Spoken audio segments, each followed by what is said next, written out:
সঙ্গে যাবে কে? ঘরে আছে হুলো, বেড়াল কোমর বেঁধেছে। খোকা যাবে শ্বশুর বাড়ি, সঙ্গে যাবে কে?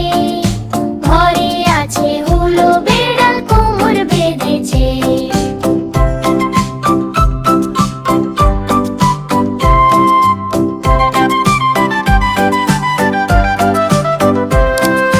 খোকা যাবে শ্বশুর বাড়ি,